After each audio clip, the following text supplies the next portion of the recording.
Ciao, this is Daniel DiTuro. Authentic Italian pizza is about as different as American pizza as you can get.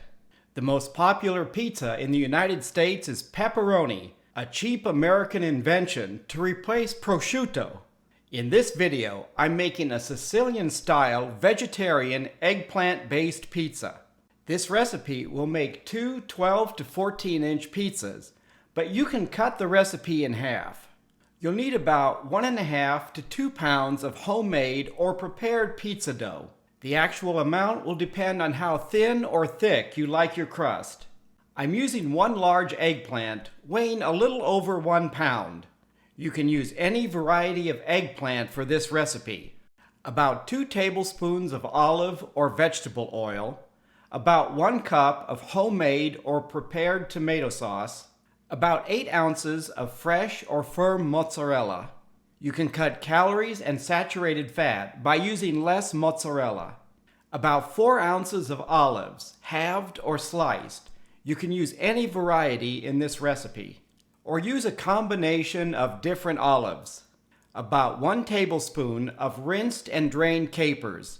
If you don't like or don't have capers, you can omit them. Freshly ground or ground black pepper to taste.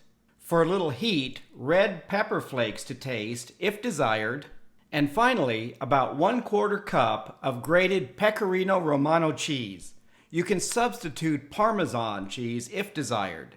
Arrange 1 or 2 racks in the middle of your oven and preheat to 400 degrees Fahrenheit. While your oven is preheating, prepare the eggplant, and then slice the eggplant about 1/8 inch thick. For a large eggplant like I'm using, you can slice it in half, and then slice each half into 1/8 inch thick slices. Arrange the sliced eggplant on 1 or more baking sheets and lightly brush with olive oil. Turn the slices over, and then brush the other side with olive oil. Alternatively, you can lightly coat the pan with oil, and then brush just one side. Bake the eggplant 10 to 15 minutes, turning once, or until the eggplant is tender and browned.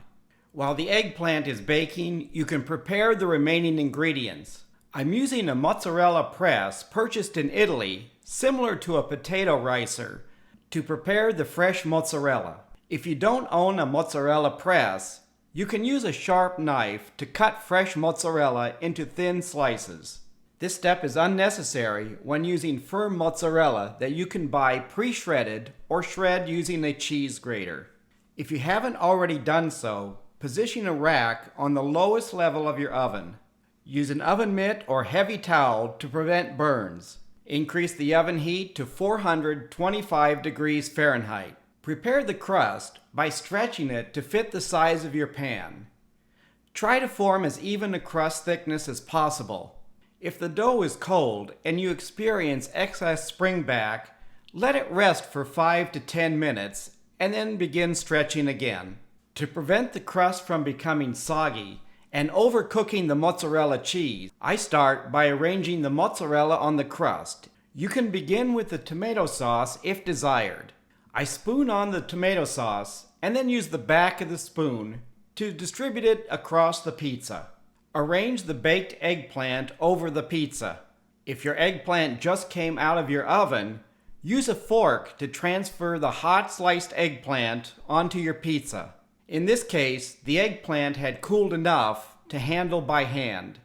Arrange the olives and capers over the eggplant. Sprinkle with Romano cheese, and then season to taste with black pepper and, if desired, red pepper flakes. Bake 15 to 20 minutes or until the crust is golden.